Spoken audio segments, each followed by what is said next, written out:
Assalamualaikum warahmatullahi taala wabarakatuh.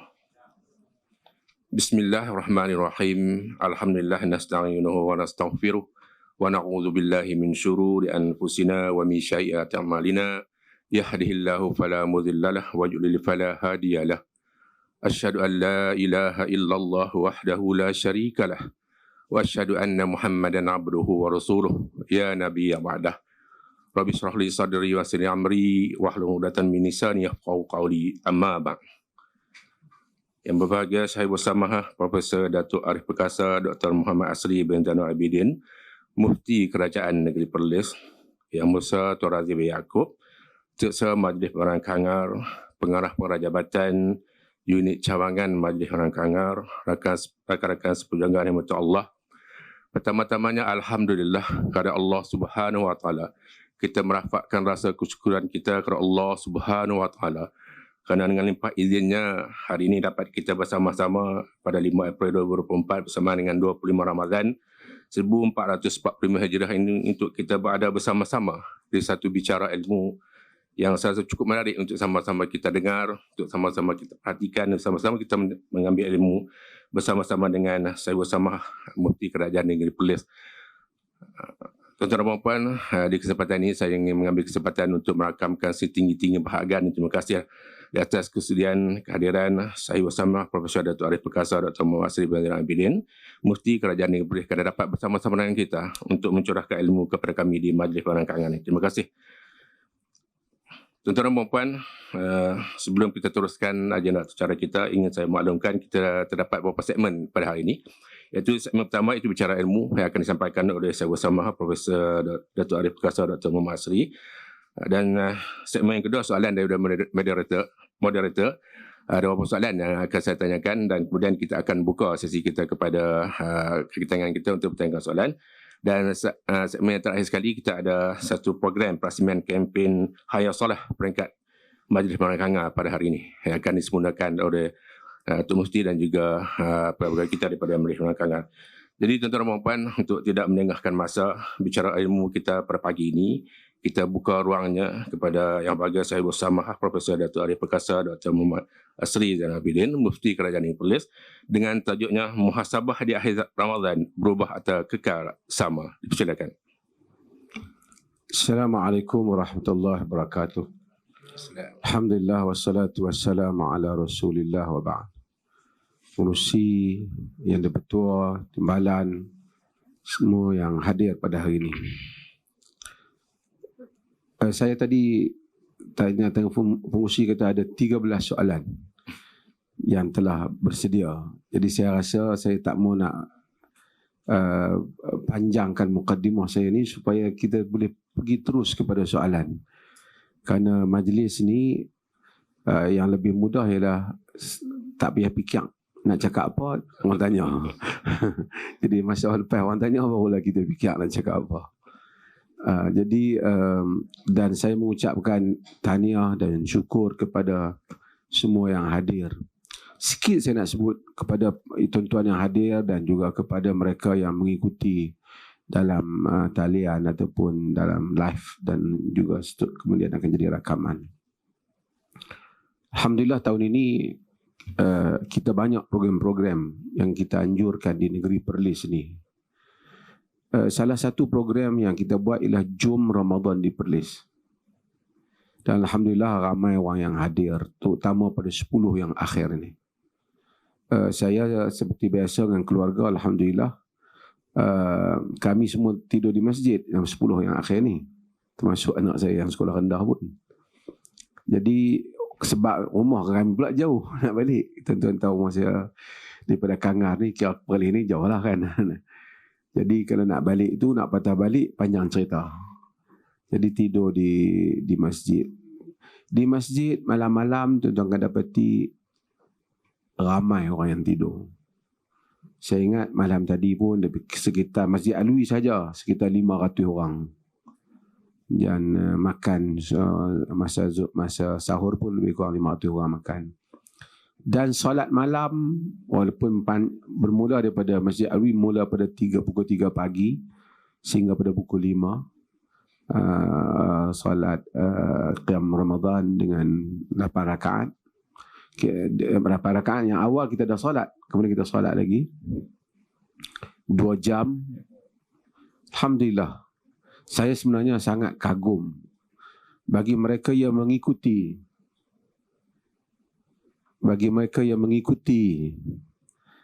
solat ini, kerana mungkinlah bagi saya dan sebahagian orang yang faham bahasa Arab ni, bila kita dengar imam baca tu kita faham. Tapi bagi orang-orang yang mereka tak faham bahasa Arab, tapi alhamdulillah, kerana buat kata dalam hadis imanan wa ihtisabah, kena iman dan mengharapkan pahala, 2 jam berdiri setiap malam.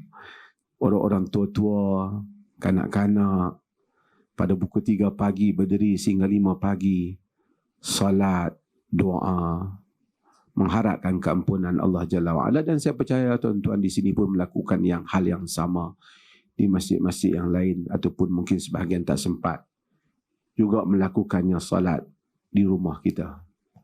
Kerana inilah keistimewaan, di samping salat tahajud itu kita buat kita saban hari, tetapi pada bulan Ramadan ada keistimewaannya yang tersendiri. Kalau ramai orang telah berlumba-lumba untuk mendapatkan kedudukan, keampunan di sisi Allah, rugilah bagi sesiapa yang tengah malam dia bangkit duk main game ke, duk tengok internet sampai pukul, duk tengok media sosial sampai pukul 1-2 pagi, kemudian bangkit lewat.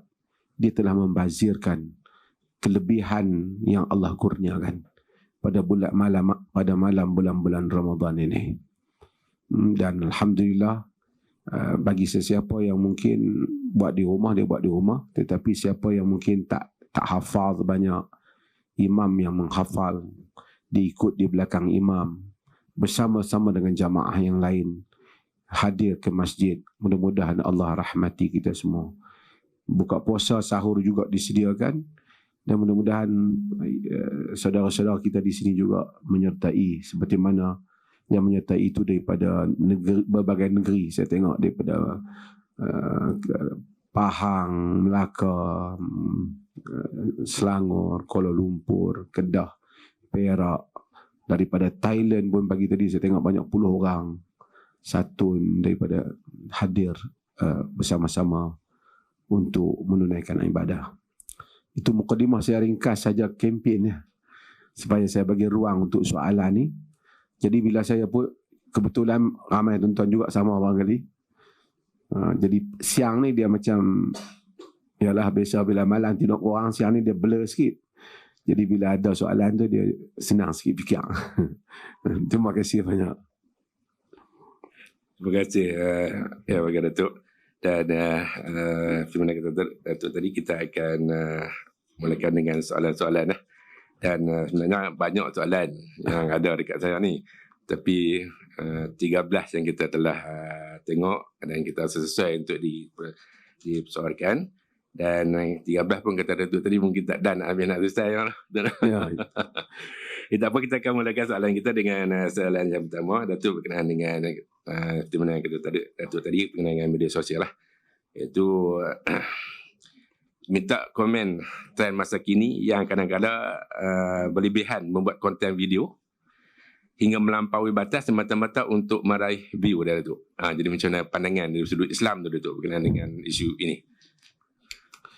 Bismillahirrahmanirrahim.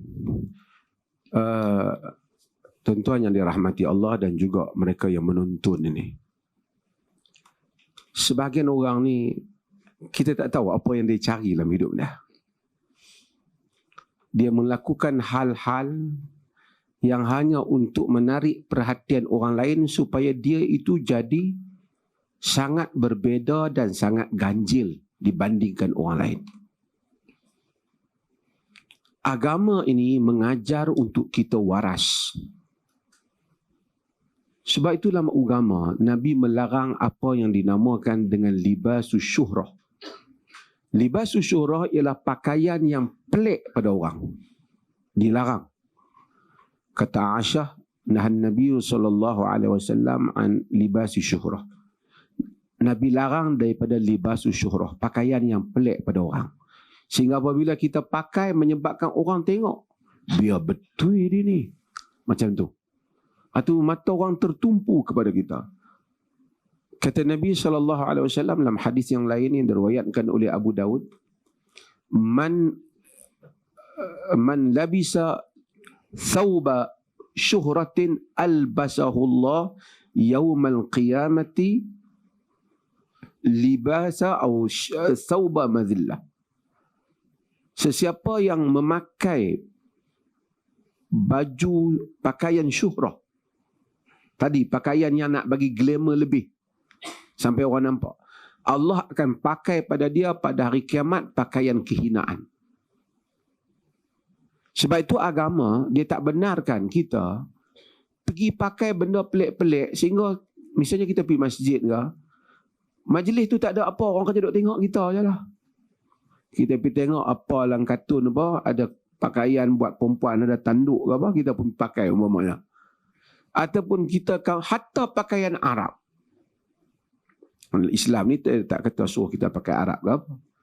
Orang kampung kita misalnya tak tahu pakaian Arab tu. Kita pergi masjid, kita pakai yang tu. Semua orang kerja tengok kita. Yang tu maksud libas syuhrah. Pakaian yang jadi pelik pada orang. Kalau pakaian yang pelik tu tak boleh, macam mana dengan konten yang pelik pada orang sehingga orang nampak kita ini sangat pelik dan ganjil?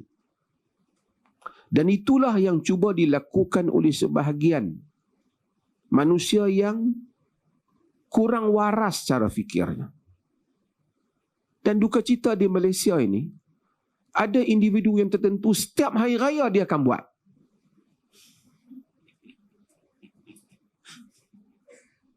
Setiap hari raya dia akan buat. Dan dia tak ada satu penghormatan dan kemudian dia akan minta maaf. Kemudian akan ada lah dia punya siapa-siapa lah, family dia pula tolong backup pi, backup mai, lah macam tak ada apa. Hanya untuk menarik perhatian orang. Ini satu penyakit. Masyarakat mesti memberikan sedikit ataupun sebanyak ataupun lebih satu punishment kepada dia. Kerana berulang-ulang. Bagi satu lesson, satu pengajaran. Sama ada jangan membeli ke apa yang dia kempen, jangan melihat ke apa yang dia ajak untuk kita lihat. Kerana tidak ada penghormatan kepada syair Allah, syiar-syiar Allah. Wa man yu'azzim syair Allah, orang yang menghormati syiar Allah, fa innaha min taqwal qulub, ia adalah daripada ketakwaan jantung hati manusia. Syiar ni Ramadan syiar. Dia tak hormat syiar ni. Dia tak kira, dia kira dia. Every year he will repeat the same story. Dan kita dihabiskan dengan masa mengulas yang dia. Sebahagian juga ustaz-ustaz ke apa pun ambil juga gambar hak dia tu pergi bubuh dalam Facebook, konon nak komplain dia, tapi indirectly campaign bagi dengan gambar dia yang tak senonoh itu masuk dalam Facebook masing-masing. Dan kita kena buat sesuatu. Kerajaan ke, rakyat ke, orang Islam kena bagi pengajaran yang secukupnya untuk dia supaya dia faham bagaimana untuk hidup beradab dalam masyarakat Muslim. Kalau dia jual barang, jangan duk pergi beli barang dia. Supaya ada pengajaran. Kalau dia kempen tengok tu, jangan duk tengok. Bila kita tengok, naiklah dia punya apa? View tu. Seronoklah dia. Ini saya sebut, bukan kerana saya tak ada hubungan dengan dia, tak ada bisnes apa, kenal pun tak, apa pun tak. Tapi saya rasa dia perlu mempelajari sesuatu dalam hidup ni. Terima kasih. Terima kasih. Kita akan teruskan pada sesi yang kedua untuk soalan yang kedua tu. Kenaan dengan puasa lah. Di mana dalam situasi di mana seorang yang berpuasa awal sehari dengan lain. Contohnya di Mekah kemudian pulang ke Malaysia. Namun sekiranya Malaysia menyambut hari raya lewat, maka puasa dia akan jadi lebih lah. So pandangan untuk si hukumnya macam mana? Bismillahirrahmanirrahim. Dia tak timbul hari raya lewat. Hari raya ni dia tak boleh lewat. Dia sama ada 29 ataupun sama ada kita puasa 29 hari ataupun kita puasa 30 hari. Saya faham soalan tu. Maksudnya jika katakanlah dia puasa awal sehari dan dia pergi ke next negeri itu ataupun tempat yang lain tu, negara berkenaan puasa lewat pada dia. Dan kemudian puasa pula 30 hari. So kalau dia bersambungan puasa, berarti dia akan puasa dia jadi 31. Tidak ada 31 hari puasa. Dalam puasa Ramadan sama ada 29 hari ataupun 30 hari. Tidak 31 tidak ada.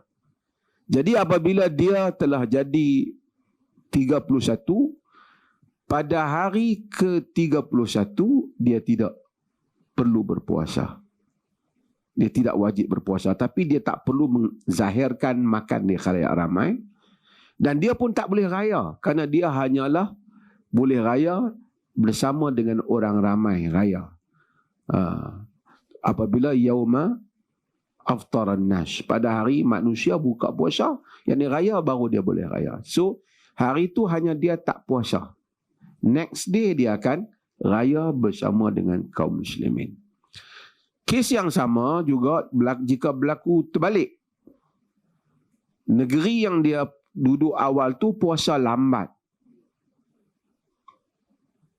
Jadi dia pergi ke negeri yang satu lagi yang puasa lebih awal. Dan dia kalau duduk tiba-tiba negeri tu pula 29 hari raya. Jadi dia akan jadi puasanya hanya 28 hari. Kita kata tadi puasa Ramadan bulan-bulan. Di dalam kiraan bulan Islam ni, iaitu ada 29 ataupun 30. 28 tak ada. Dalam kiraan Masihi miladi ada 28. Bulan berapa? Bulan apa? Tuan tak tahu? Bulan apa? Februari kan? Dalam ni tak ada. So kalau dia raya bersama dengan orang ramai, berarti dia hanya sempat puasa 28. Apa dia nak buat? Dia hendaklah raya dengan orang ramai. Tak cukup sehari, dia qada selepas daripada itu. Kerana dia tak cukup sehari. Dia tak boleh, tak apa, hampa raya dulu. Aku tak raya lagi. Aku main daripada negeri lain hari tu ni. Esok baru aku raya. Tak. Hari raya hendaklah raya bersama kaum muslimin. Tak boleh kita seronok-seronok. Kita family kami nak raya besok, nak raya hari ni, raya lah. Tak boleh. Raya mesti bersama dengan kaum muslimin. Jika pemerintah telah mengisytiharkan raya di atas alasan yang diterima oleh syarak, iaitulah dengan nampaknya anak bulan, dengan perkiraan anak bulan, sama ada ia nampak dengan mata, pembesar ataupun hatta hisab, maka hendaklah kita raya dengan keputusan yang diputuskan oleh pemerintah. Tak boleh dia nak buat sendiri. Dulu saya kecil-kecil, saya duduk di satu negeri, satu tempat tu, orang kata dia tu ada satu orang, kononnya orang alim lah. Duk berubat orang apa ni dia ni. Kira apa-apa, budak sakit, demam apa semua, pergi ambil air tawang kat dia. Dia ni katanya, kalau orang puasa 29 raya pada hari yang ke-30, dia tak akan buka, dia akan sempurnakan 30 hari. Lalu orang kampung kata dia warak. Dia tidak warak. Dia melakukan hal yang diharamkan, iaitu hari raya kita diharamkan berpuasa. Kita diharamkan berpuasa.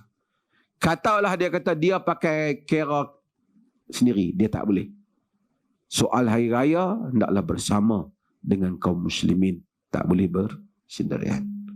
Okay. Terima kasih. Terima kasih Datuk di atas penjelasan yang telah diberikan berkenaan dengan berpuasa awal sehari dan sebagainya. Dan untuk soalan yang seterusnya, kita akan gabungkan dua soalan Datuk, yang berkenaan dengan hukum puasa. 6 Syawal, minta Datuk terangkan mengenai hukum, dan juga berkenaan dengan bolehkah kita niat puasa ganti atau nazar sekali dengan niat puasa 6. Tiap-tiap tahun orang tanya soalan ni. Okey, tak apa. Puasa yang diwajibkan kepada kita ialah puasa bulan Ramadan. Ini puasa yang diwajibkan. Kemudian di sana ada hadis yang menyebut tentang puasa 6.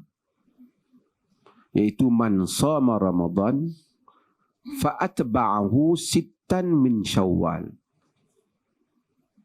Fakana siyamud dahr. Siyamud dahr. Atau kama qala. Sesiapa yang puasa Ramadan, kemudian dia ikutinya dengan 6 hari pada bulan Syawal, seperti dia berpuasa setahun. Hadis ini diriwayatkan oleh Imam Muslim.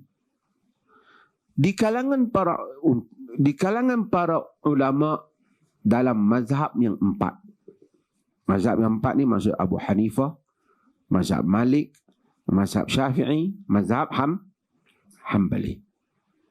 Mereka ini sebelum lagi daripada Imam Muslim. Mereka, riwayat-riwayat yang sampai kepada mereka, ada di kalangan riwayat tu mereka lihat sebagai tak berapa kuat di sisi sanad yang sampai kepada mereka. Saya tak mau pendetailkan, tapi nak sekadar nak bagi faham. Maka ada mazhab yang melihat puasa 6 ni dia tak makruh, tak suka. Kerana mereka takut orang sangka wajib. Antaranya ialah mazhab Abu Hanifah dan mazhab Malik. Mazhab yang lain dia kata tak, hadis ni sahih. Hadis ni sahih. Andaian bahawa ia tak sahih itu tak kuat. Hadis ni sahih, maka dia disunatkan kita berpuasa 6. Inilah mazhab Syafi'i dan mazhab Hambali. Dari segi zahir yang ada pada kita, dari segi bukti sanad, kita kata hadis ni sahih. Maka ada punya puasa 6. Puasa 6 adalah sunnah. Jadi kalau ada dengar ada orang yang tak puasa, mazhab yang tak puasa 6, saya beritahu memang ada lah. Dia kata, sebagai mereka kata imam-imam ini bimbang orang menganggap wajib. Dan dalam mazhab Malik, dia punya alasan antaranya, dia tak nampak orang-orang di Madinah pada zaman Imam Malik, yang mana zaman itu baru 1 kurun lebih daripada zaman Nabi, berpuasa. Dia kata kalau mereka Nabi berpuasa, sahabat puasa, mesti orang Madinah puasa. Aku tak nampak pun. So, ada khilaf. Tapi hadis itu dari segi teknikal sanadnya sahih. Sahabat ni mudah bawa berita ini, maka dengan itu kita juga berpuasa. Hadis tu kata, siapa yang puasa Ramadan diikuti dengan 6 hari pada bulan Syawal. So, dari segi susunan dia, pertama dia kena puasa Ramadan dulu. Kemudian baru 6 hari pada bulan Syawal.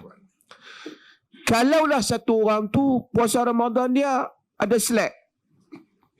Maksudnya dia tak cukup. Tak cukup ada 2 sebab. Kalau tak cukup disebabkan buka puasa saja-saja. Hari ni aku buka puasa, pasal apa? Saja member nak ajak makan. Macam ada cerita siapa, karena kononnya menemani kekasih dia makan. Soal abang macam tu berita pun masuk. Cap ayam punya soal abang. Berita macam tu jadikan masyarakat bodoh. Okey, tak apalah. Kalau dia buka, kita pada bulan Ramadan tak boleh buka puasa, tak apalah aku buka pun aku ganti. Tanpa sebab yang syar'i tak boleh. Dia buka haram, berdosa besar. Walaupun dia kata nak ganti. Dia hanya boleh buka jika ada keuzuran. Misalnya dia sakit yang tak mampulah dia nak berpuasa. Ataupun dia musafir yang syarak memang membenarkan. Wa man kana maridan aw ala safar. Siapa yang sakit atau di atas permusafiran, maka dia dibolehkan. Ataupun dia tak puasa kerana dia mungkin haid atau nifas, maka dia tak berpuasa. Ada alasan. Tapi bila dia tak berpuasa sekalipun ada keuzuran, bila masuk bulan Syawal, dari segi ayat hadis tadi, dia kena puasa dulu sebulan. Dia baru diikuti 6 hari. Sekarang dia belum cukup. Apa patut dia buat? Ulama-ulama dahulu, kitab-kitab syuara hadis, kebanyakan menyebut dengan kaedah begini. Dia qada dululah. Kemudian, baru dia ikuti dengan 6 hari pada bulan Syawal. Kalau dia tertinggal 3 hari, dia qada dulu, kemudian dia buatlah 6 hari pada bulan Syawal. Itulah yang mengikut struktur yang disebut dalam hadis tu. Cumanya timbul perbincangan, jika sekiranya masa tak mengizinkan dia, kok dia hari tu tinggal sampai 15 hari ya, di atas keuzuran. Kalau nak puasa 15 hari tu pula, kemudian nak puasa 6, tak dan dah. Dengan anak cucu balik apa semua, tak dan. Bolehkah kalau dia puasa 6 dahulu dan dia qada kemudian? Sebahagian mereka nyatakan mudah-mudahan bolehlah, kerana dia tetap menunaikan juga pada bulan Ramadan yang Allah bagi itu cuma lewat sedikit. Cuma timbul idea, boleh tak kalau dia masa dia puasa 6 tu dia niat qada sekali? Ini yang menimbulkan perbahasan. Secara asasnya dahulu ini bukan idea dah. Kemudian mula ada para ulama yang mula memberikan pendapat ini. Sebahagian mereka mengkiaskan macam kita masuk ke dalam masjid. Kalau kita sembahyang sunat 2 rakaat, kita dah tak perlu dah sembahyang tahiyatul masjid. Ataupun kita sembahyang subuh, sembahyang wajib, kita tak perlu dah sembahyang tahiyatul masjid. Umpamanya. Maka dengan itu dia boleh cover dua-dua. Ini satu andaian. Kalau tanya saya orang yang tak berpendapat dengan andaian ini. Bolehkah satu orang apabila dia berhutang kita RM100, RM300, kemudian satu hari kita susah, dia mai bayar hutang kita RM300, dengan dia juga berniat derma RM300. Ni aku bayar hutang RM300, RM300 ni juga aku ingat aku derma kerana hang susah. Boleh tak? Okey. Jadi andaian itu bagi saya tidak begitu kukuh. Pada sisi saya ada orang yang memberi pendapat itu, tapi saya bagi apa yang saya bersama dengan ulama yang tidak bersetuju ni. Saya bersama ulama. Karena andaian seperti itu saya lihat bagaimana kan logiknya. Sebulan 30 hari, puasa 6 hari jadi 36 hari. Maka seakan-akan dia berpuasa, Nabi kata apa? Setahun, kerana satu hari, satu kebaikan, bi'ashri amsalihah, dengan 10 ganda kebaikan. Jadi 36 kali 10, 360, macam 360 hari, dan ada beberapa balance sikit. Okey. Sekarang kalau dia puasa macam tu, berarti dia puasa 30 hari lah. Betul tak? Dia pergi andaikan yang tu, dia ganda. Macam mana satu orang yang bertukus lumus berpuasa 36 hari, sama dengan satu orang yang pada bulan puasa dia musafir pergi rumah anak dia di London ke di mana, kemudian dia puasa pada bulan Syawal, qada, dia sekali dapat dengan pahala sunat sekali. Dari segi munasabah juga tak munasabah. Tak apa. Tapi ada orang bagi pendapat, doktor. Memang saya kata memang ada pendapat. Ada kitab pun sebut. Saya bukan kata bukan dia bagi pendapat, dalam kitab pun ada sebut. Tapi saya bersama dengan pendapat yang menyatakan bahawasanya sewajarnya dia berpuasa 36 hari ataupun 20, kalaupun 29 kira sebulan lah. Kalau ikut kalau dah Syawal dah masuk, Tapi 6 hari itu hendaklah dia puasa 6 sebagai puasa sunat.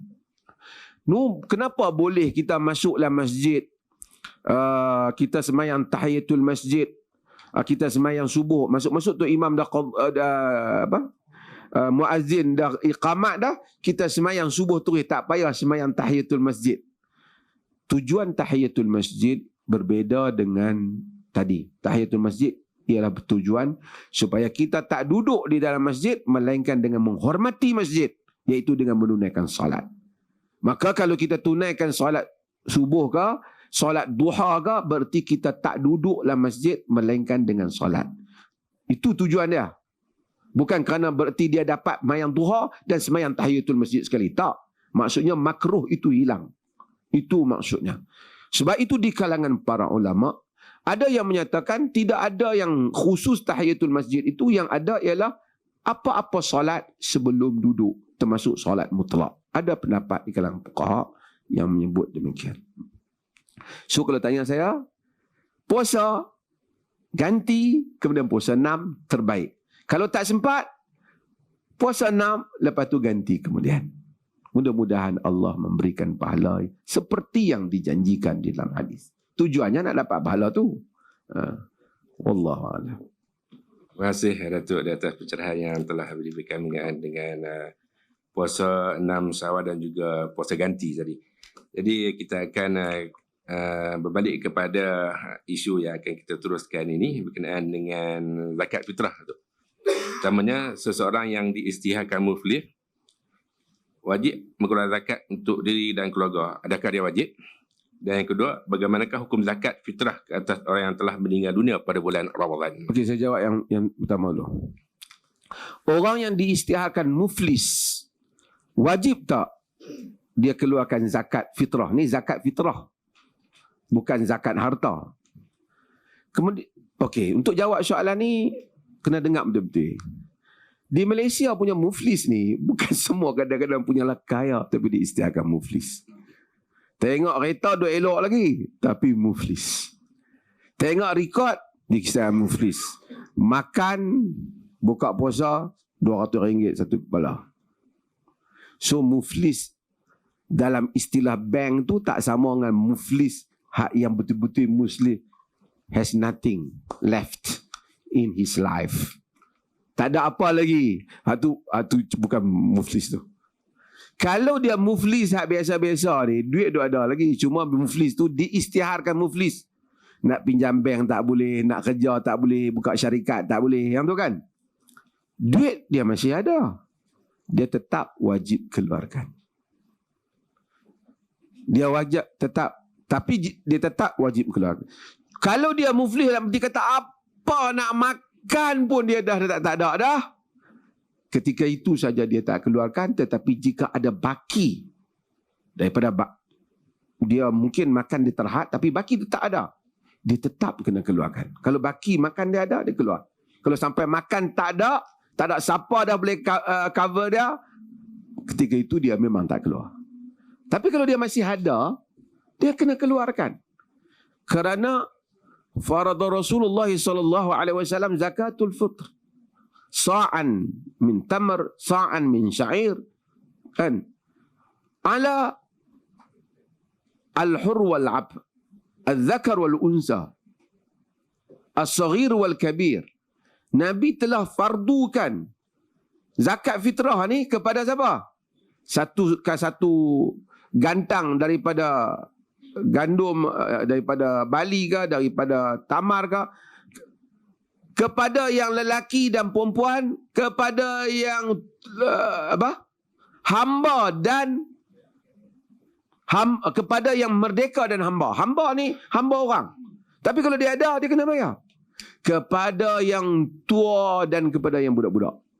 Yang dewasa dan budak-budak. Budak-budak duit tak ada, bapak dia keluarkan. Ataupun harta peninggalan dia keluarkan.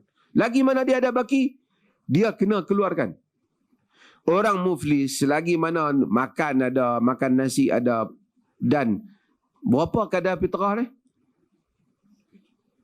RM7. Kalau dia ada baki RM7 tu, dia kena keluarkan. Dia kena keluarkan. Okey. Tadi soalan hak kedua tu apa? Zakat fitrah ke atas orang yang meninggal dunia ketika bulan Ramadan. Zakat fitrah ini, okey, sebelum tu nak faham. Bila kita kena semayang asar, bila semayang asar wajib kepada kita? Kalau kita tak semayang, kita berdosa. Bila? Soalan simple bila?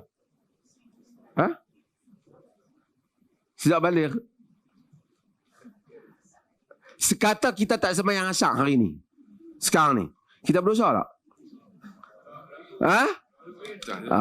Tengok pandai. Mana boleh tak masuk lagi?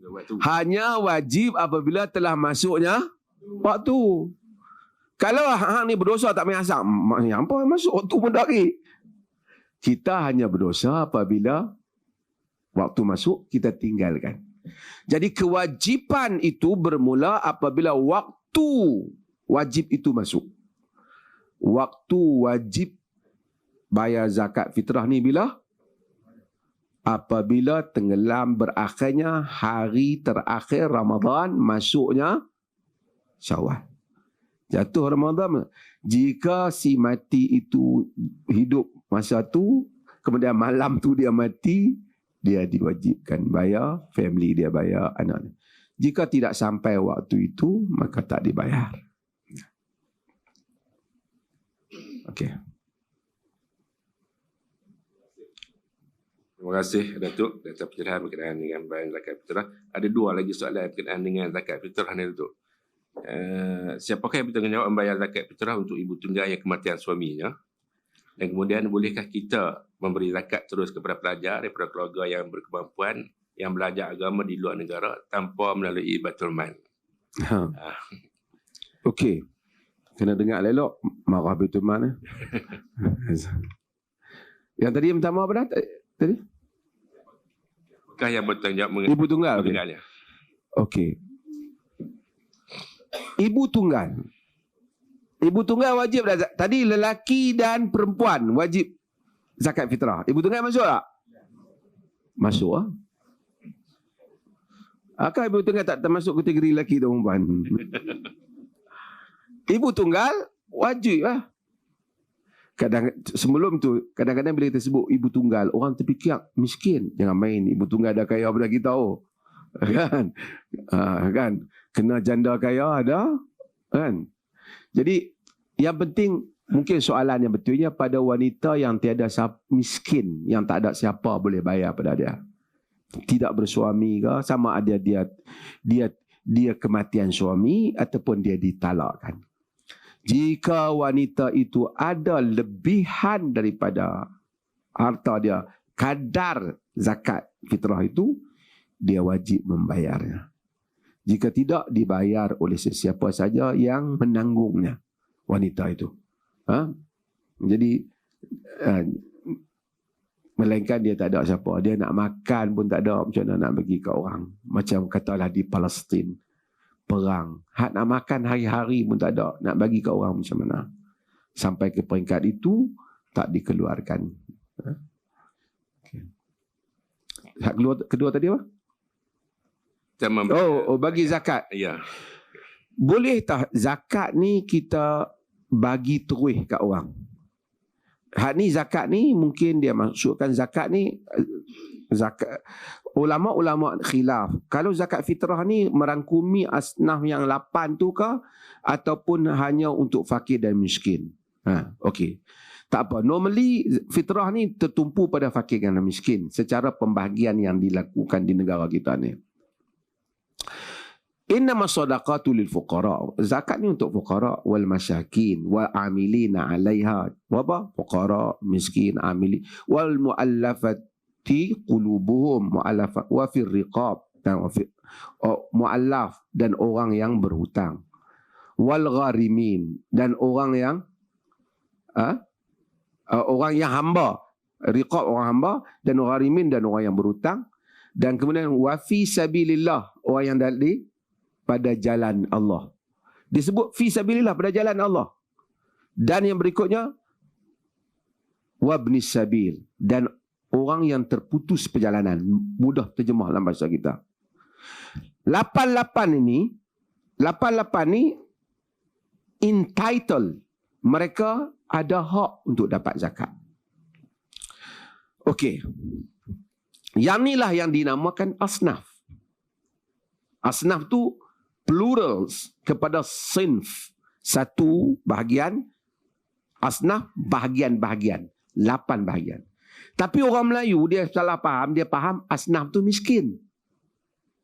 Dia ni asnaf. Dia faham dia tu miskin. Salah ayat tu. Miskin, fakir miskin, salah satu, fakir satu, miskin satu. Dua-dua ni hanya 2 daripada bahagian yang 8. Ada asnaf yang tak miskin? Ada. Seperti wal amilina 'alaiha. Orang yang bekerja untuk zakat tu pun dia dapat zakat. Dalam konteks negeri Perlis ni maibs. Maibs tu asnaf. Kerana dia termasuk daripada yang 8 ni. Dia berhak dapat zakat. Walaupun tengok dia kaya, tak tahulah kaya lah kira kan. Maksudnya tak, bukanlah, maksudnya ada duit, tapi dia berhak kerana dia bekerja untuk zakat tu. Kalau tidak zakat tak bergerak. Kalau tidak dia nak ambil macam mana? Dia nak keluar dia poket dia, nak cari minyak, nak pergi buat semua benda, nak pering kertas, nak ambil duit mana? Okey. Wal mu'allafatu qulubuhum. Wal mu'allafati qulubuhum. Dan mu'allaf ni bukan mesti dia miskin. Dia mu'allaf dia dapat. Mu'allaf ni sama ada dia teringin nak masuk Islam, ataupun kalau kita bagi kepada dia menyebabkan dia masuk Islam, ataupun dia baru masuk Islam. Di Perlis, sebab tu orang bukan Islam yang mungkin kalau kita bagi dia akan masuk Islam, ataupun dia sangka baik dengan Islam, kita bagi kat dia. Kerana mu'allaf tu besar. Siapa lagi? Hamba yang nak bebas diri boleh dapat. Orang yang berhutang. Kalau tidak semua geng hutang bank ambil kan. Masuk hutang sampai dia tersempitlah hidup dia. Tak boleh nak hidup kerana hutang dia. Contohnya yang kena alung buru kiri kanan sampai, tapi pun nak kena tengok jugalah. Dia pergi buat hutang riba tu satu kesalahan. Ini nak kena ada penilaian yang bagus pihak pentadbiran. Wa fi sabilillah, dan orang yang pada jalan Allah. Siapa dia? Yang mujahidin. Berjihad ni, yang berperang. Walaupun rumah dia kata dia BMW, tapi dia pergi berperang di Palestin, dia dapat zakat. Dia berhak dapat zakat. Kerana dia diberi bukan kerana miskin, dia diberi kerana dia mujahidin. Itu asal wa fi sabilillah. Golongan yang mana berjuang menegakkan kalimah Allah, li'i'la'i kalimatillahi hiyal ulya, mengangkat kalimah Allah menjadi tinggi. Kemudian para ulama meluaskan tajuk itu sehingga mereka memberikan kepada golongan yang menjuangkan agama, mempertahankan agama, yang pergi belajar untuk memuliakan agama, menguatkan umat Islam, dia bagi peruntukan. Bukan kerana dia miskin, kerana dia buat kerja tu. Wabnis sabil, dan orang terputus perjalanan. Dia kata, saya terputus tiket cik, nak balik negeri saya. Di negeri kerja apa? Negeri saya cikgu. Gaji berapa? Gaji 10,000. Tapi di sini semua hilang. Apa pun tak ada. Boleh dapat zakat tak? Boleh. Kita tak payah tanya hak dia kaya dalam bank di kampung dia. Dia terputus perjalanan di tempat kita. Jadi kalau dia tanya, kalau orang tu ada duit boleh bayar ke tak? Tengok kategori apa. Kita bagi satu orang yang pendakwah yang betul-betul berjuang. Bukan dia dakwah for sampul, for pulus. Dia dakwah lillahi ta'ala. Walaupun dia dah ada duit, kesenangan, kita bagi ke dia. Kerana dia berhak. Kerana kalau dia benar-benar mempertahankan agama. Okey. Soalan tadi. Boleh tak kita tak bayar kepada pihak kerajaan, kita pergi bayar terus kat dia? Misalnya kita tengok ada tabung Palestin. Nak bagi kepada mujahidin. Tapi hati-hati ya. Kerana ramai orang guna nama Palestin. Semua orang pakai ambil duit. Padahal tak sampai kat Palestin pun. Yang sampai kepada Pak Din. Bukan kepada Palestin. Katakanlah kita pergi ke Gaza ke apa. Kita tengok mereka perlukan. Kita ambil 2,000 from our money. Kita bagi. Kita niat yang ni zakat saya. Tahun ni. Boleh ataupun tidak. Secara teknikalnya, kalaulah dia dah ambil, kita niat zakat, berlakulah zakat. Cumanya, kalau pemerintah menuntut supaya kita bayar zakat, pemerintah kata, kita dah bayar dah. Pemerintah kata tak. Saya tak tahu. Awak mesti bayar melalui saya. Baru saya tahu. Baru saya boleh bahagikan. Wajib kita taat pada pemerintah, kena bagi balik kat pemerintah. Tapi kalau pemerintah kata, tak kisahlah, you nak bayar sendiri pun boleh, bayar melalui saya pun boleh. Melalui pemerintah boleh. Itu tak apa. Tapi kalau pemerintah menyatakan bayar melalui dia, dan dia ternyata menguruskan zakat itu dengan cara yang betul, dia tak seleweng, maka kita bayar melalui dia. Kerana kalau tuan-tuan pergi bagi sendiri, yang ni pergi bagi kat dia, ni kawan ni, yang tu pun pergi bagi kat kawan ni, yang ni pergi bagi kat kawan ni, lama-lama mungkin 2-3 orang dapat banyak, ada orang tak dapat. Tapi bila bagi pada pemerintah, amilin yang kerajaan lantik, dia kena tengok semua supaya semua orang dapat dengan cara yang sepatutnya, yang adil. Itu antara hikmah lah diberi pada pemerintah. Okey. Faham ke tu? Okey lagi. Senang ceramah macam ni. Saya lain kali nak pergi tempat lain ceramah macam ni juga. Kita akan teruskan soalan kita, Datuk. Kalau dululah Datuk, orang tua selalu kata lah, kalau Lailatul Qadar ni ada tanda-tanda dia, pokok, sujud dan sebagainya lah. Tapi kita nak penjelasan pada hari ini, apakah tanda-tanda Lailatul Qadar dan apakah doa yang dianjurkan untuk dibaca pada malam tersebut. Okey. Saya sebelum nak jawab soalan ni, saya nak jawab satu soalan. Pagi tadi ada satu orang daripada bekas speaker parlimen, call saya, tanya satu soalan tentang apakah betul kelebihan Jumaat akhir pada bulan Ramadan ni. Hari ni lah Jumaat akhir ni. Yang mana katanya kalau semayang lepas asar Jumaat akhir ni, solat 4 rakaat, lepas Fatihah baca surah Al-Qadar, inna anzalnahu fi lailatul qadr 15 kali, kemudian yang berikutnya Al-Kautsar 15 kali. Seluruh sembahyang yang terlepas dia cover. Kata dia ada satu ustaz juga yang duk cakap dalam video apa pun, saya tak tahulah. Okey. Jadi oleh kerana saya lagi peringat balik soalan tu, saya takut saya lupa saya. Jadi saya nak ulas yang ni dululah, sebab dia tanya. Orang lain juga tanya. Pasal hari ni memang hari Jumaat ni. Saya lagi nak main waktu asar. Yang pertama, sebelum nak cerita hadis tadi, kita nak cerita macam ni. Pada 10 malam yang akhir itu adalah hari-hari yang memang terbaik bagi malam dalam setahun ni. Hari-hari yang terbaik 10 malam yang terakhir. Malam yang terbaik ialah 10 malam yang akhir Ramadan.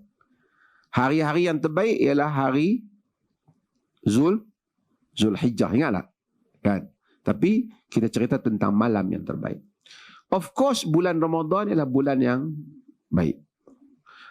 Hari-hari yang akhir ini pun al-ashrul awakhir, 10 yang akhir pun hari yang baik. Nabi syadda mi'zarahu, kan?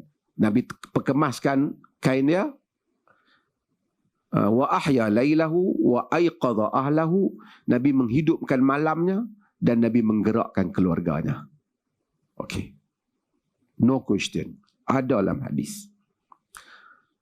Hari Jumaat juga hari yang baik. Betul tak? Khairul yaum tatla'u alaihi syams yaumul Jumaah. Hari yang terbaik, matahari terbit adalah hari Jumaat. Kan? Bila hari Jumaat duduk pula pada 10 akhir Ramadan, maka dianggap oleh para ulama sebagai adalah kelebihan dia pasal di atas kelebihan-kelebihan yang asal, bukan kerana ada hadis. Di kalangan para ulama menyebut demikian. Kemudian timbul satu istilah dia panggil al-Jum'ah al-Yatimah. Jumaat yatim. Jumaat ujung tu, yatim. Pas dia panggil. Ataupun sebagian al-Jum'ah al-Hazinah. Jumaat yang sedih. Katanya disebabkan beberapa peristiwa yang dirakamkan dalam sejarah dianggap sebagai Jumaat itu Jumaat sedih. Ada khalifah-khalifah pada zaman Fatimi. Zaman Fatimi di Mesir, khalifah Syiah. Kemudian berlangsung selepas zaman yang tak Syiah pun. Pada hari Jumaat akhir, khalifah-khalifah ni memang akan pergi di masjid. Memakmurkan masjid. Lalu akhirnya timbul macam budaya dalam masyarakat setengah tempat. Memakmurkan Jumaat yang akhir. Bukan kerana ada hadis. Kemudian timbul hadis. Kata Al-Imam Syaukani, timbul pula hadis. Kononnya siapa yang semayang tertentu pada hari Jumaat yang akhir ni, dapat macam-macam kelebihan. Termasuk yang tadi. Kata Al-Imam Syaukani, hadis ini maudhu' palsu. La iskala fih, tidak ada syak keraguan lagi. Dia memang palsu. Maksudnya kalau tanya, hadis itu sahih kah cerita tu? Palsu. Hatta fatwa di Mesir kata, suruh buang benda tu. Kerana ia batil.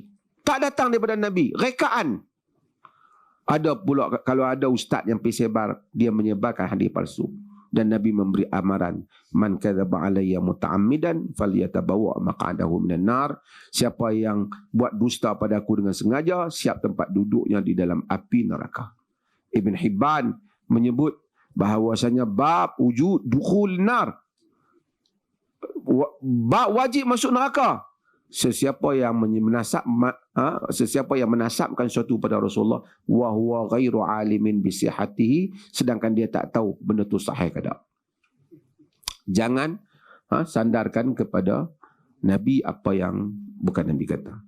Cumanya kalau dia kata saya ni hari Jumaat akhir Ramadan, Jumaat hari baik bulan Ramadan pula, saya pun hari ni pulun sikit baca Quran, tak apalah. Pasal di atas kelebihan umum itu. Sebab itu di kalangan para ulama, mereka menyukai kalau malam ganjil itu jatuh pada hari Jumaat. Macam malam tadi lah. Malam hari ni 25, malam tadi malam 25, hari ni hari Jumaat. Sebab tu ramai orang yang suka dengan mengharapkan ia Lailatul Qadar. Mengharapkan ia Lailatul Qadar. Tapi adakah hadis yang kata macam tu? Tak ada lah. Tapi hadis yang kata kelebihan hari Jumaat? Ada. Hadis yang kata kelebihan malam-malam Ramadan yang 10? Ada. Hadis yang menyatakan tentang kelebihan Ramadan itu sendiri? Ada. Jadi kalau hari Jumaat ada orang pulun ibadat sikit, lebih, tidaklah. Mengapa? Kerana asalnya memang hari Jumaat itu ada hari yang lebih. Tambah pula pada bulan Ramadan. Tapi jangan sandak cerita pada Nabi. Okey. Balik pada soalan tadi. Ulang balik. Pasal senang dia nak rakam ni supaya esok orang tahu soalan apa. Apakah tanda-tanda Lailatul Qadar? Okey. Dan doa dia. Doa yang dianjurkan lah. Okey. Apa tanda malam Lailatul Qadar? Sebelum saya nak sembang tanda malam Lailatul Qadar, tuan-tuan. Tuan-tuan berharap tak melalui Lailatul Qadar? Harap tak? Kalau ada orang tak berharap tentang Lailatul Qadar ni, memang dahsyat. Kita akan lalui tak Lailatul Qadar? Tentu kita akan lalui. Lailatul Qadar ialah malam Al-Qadar. Dia tak pernah ada kaitan mesti kita nampak tu sesuatu. Tak ada kaitan. Sesiapa yang beribadat pada malam berkenaan, dia dapatlah khairun min alfi syahr. Lebih baik daripada 1000 bulan. Kalau dia sembahyang 2 rakaat pada malam tu, lebih baik pada 1000 bulan. Kalau dia sedekah pada malam tu, lebih baik pada 1000 bulan. Kalau dia istighfar pada malam tu, lebih baik pada 1000 bulan. Kalau dia sembahyang Sunat lebih baik pada 1000 bulan. Kalau dia zikir, lebih baik pada 1000 bulan. Kalau setiap malam 10 yang akhir dia beribadat, dia dapat ke tak? Confirm lah dapat. Itu dulu. Apa yang kita cari? Kita cari keampunan Allah. Ramai orang dia fikir bila sebut Lailatul Qadar, oh bagus Lailatul Qadar, aku tender ni nak masuk ni, doa. Mesti ada orang macam tu. Ni aku ni anak suami masalah.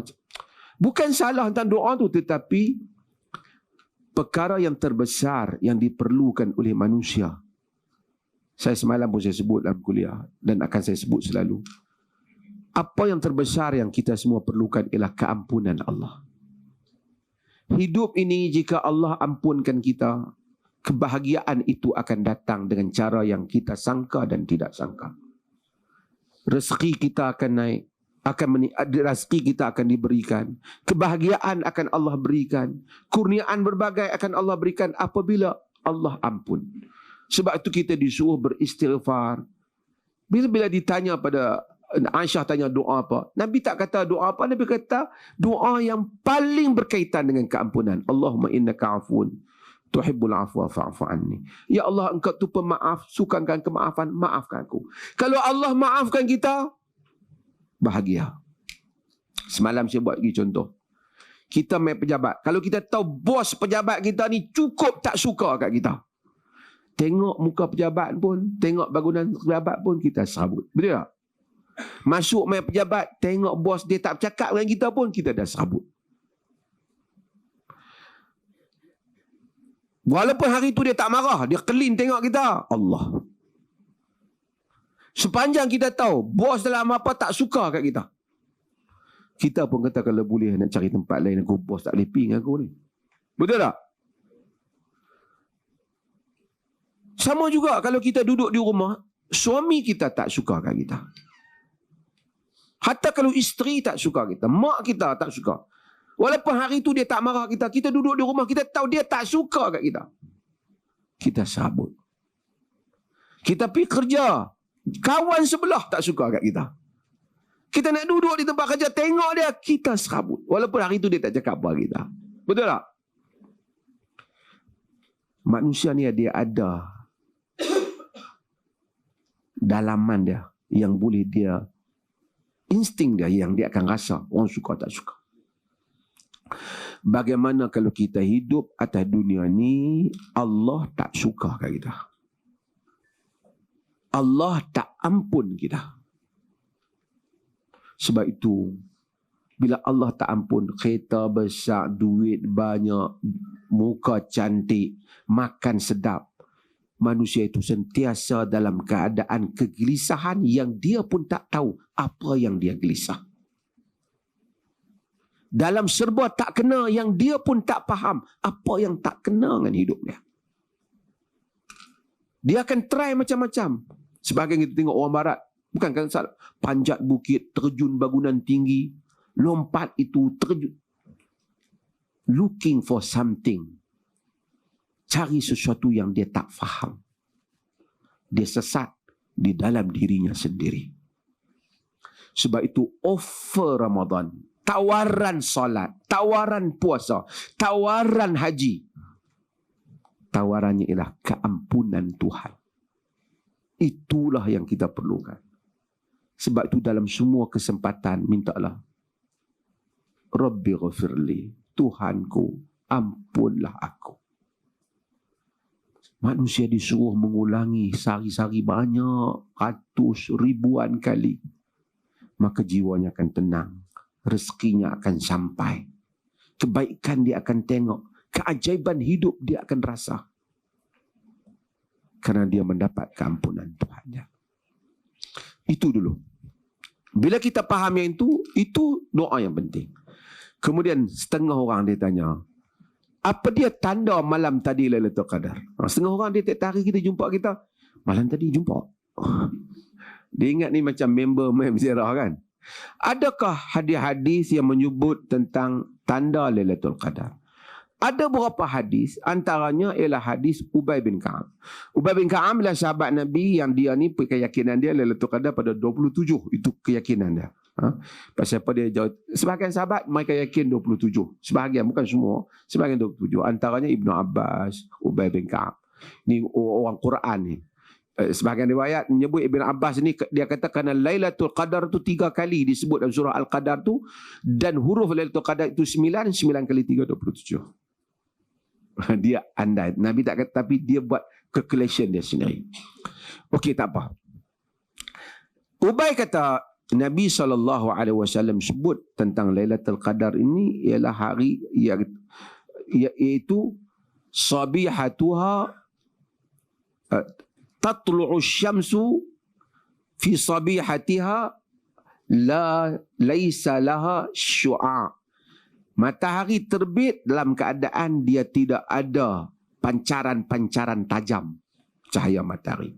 Itu ada dalam riwayat Ubay. Ada dalam riwayat Wasilah Ibnu Asqa juga menyebut Lailatul Qadar, Lailatul Baljah. Hari Lailatul Qadar ialah hari yang baljah. Baljah ni yang bersinar, elok. Okay. La harah wala baridah, tak panas, tak sejuk. Yang ni bukan hari dia tidak ekstrim panas, tidak ekstrim sejuk. Wa min alamatiha tatlu'u syams wa yaumiha fi tatlu' syam yaumaha laisa laha syu'a atau kama qala. Antara alamatnya matahari terbit pada hari itu dalam keadaan tidak ada sinaran tajam. Itu yang disebut dalam riwayat-riwayat yang dalam riwayat Muslim ada, di dalam riwayat Abu Dawud ada, di dalam Musnad Ahmad ada riwayat-riwayat ini. Ada riwayat-riwayat atau khabaran yang tak sabit daripada Nabi. Kononnya pada malam Lailatul Qadar itu anjing tak menyala. Ini tak sabit. Tidak ada hadis yang sahih tentang hal itu. Ada yang menyatakan pada malam Lailatul Qadar itu pokok turun tunduk. Nanti apabila habis dia naik balik. Ada disebut dalam Tabari, tapi ini juga tidak sabit. Sebab itu ada cerita orang tua dulu dia buat cerita pokok baju tersangkut tu sebab malam Lailatul Qadar. Dia tak tu kemudian berdiri balik. Ini juga tidak ada di dalam riwayat yang sahih. Ada yang kata air pada malam berkenaan beku. Juga tidak ada dalam riwayat yang sahih. Ini semua cerita-cerita orang. Sebenarnya kita tak disuruh untuk cari semua benda tu. Kalau satu orang tu dia duduk dalam masjid, dia tak keluar, apa pun dia tak nampak, dia doa, dia duduk di rumah dia semayang dia semayang qiyam Ramadan, dia doa, dia semayang, dia solat, apa pun dia tak nampak, dia tak tahu di luar hujan ke cerah ke, dia tak tahu. Kalau malam itu Lailatul Qadar, dia dapat fadilat Lailatul Qadar. Kalau dia keluar pada rumah dia, duk pergi tengok langit macam mana, bunyi macam mana, dia tengok apa sekalipun, kalau dia tak ada ibadat apa, dia tak dapat fadilat Lailatul Qadar. Masih ada lagi beberapa hari ni, ada berapa hari kita?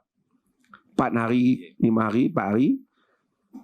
Usahakanlah setiap malam untuk beribadah dan berdoa.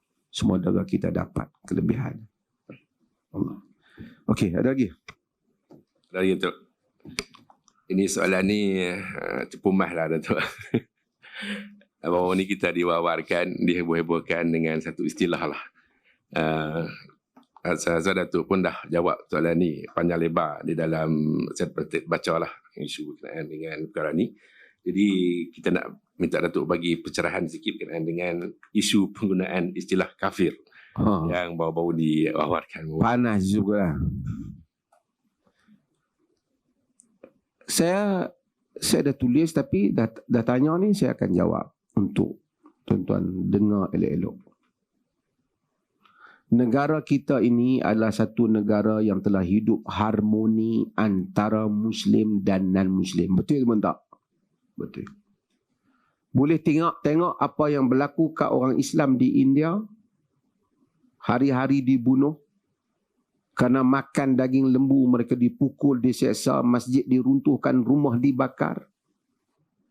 Boleh lihat apa yang berlaku pada orang Islam di China. Lihat di negara-negara minoriti orang Islam. Adakah di negara kita ada hal yang sama kepada golongan minoriti? Ada tak? Tak ada. Bahkan golongan minoriti dalam negara kita lebih kaya pun daripada orang Islam. Betul tak? Sejak daripada merdeka, bahkan sebelum merdeka barangkali, sehingga kerajaan terbentuk, berbagai parti politik, berbagai pertubuhan orang Islam, berbagai latar pendakwah, berbagai yang tak berdakwah ke yang berdakwah, majlis rasmi, majlis tak rasmi, ataupun percakapan biasa. Adakah orang Islam duk pergi panggil pada orang bukan Islam, saudara-saudara umat Islam dan geng kafir? Adakah? Tak ada. Pernahkah kita dengar orang buat pengumuman, kita menjemput mereka yang kafir untuk beradab? Pernahkah? Ada tak? Pernah tengok orang bila cakap dengan orang bukan Islam, kafir, Maizat? Adakah? Tidak ada. Kalaupun mungkin ada, itu dia berkelahi. Kes-kes kan? Berkelahi ni tak payah cerita lah. Kalau berkelahi bukan kata dengan bukan Islam, sama-sama Islam, bertumbuk kata macam-macam. Tapi tidak ada. Walaupun kita tengok ada isu-isu yang begitu sangat serius, seperti tulis Allah pada stokin ini. Pun orang Islam, saya kata, berbagai orang Islam juga berniaga. Ada jual tudung, ada jual baju, ada jual makanan. Pernah tengok orang Islam pergi ambil salib ataupun pergi ambil gambar tokoh orang lain bubuh di kasut mereka? Pernah tak tengok? Tak ada. Majoriti orang Islam hidup dalam negara ni, mereka tak pernah buat pun hal tu.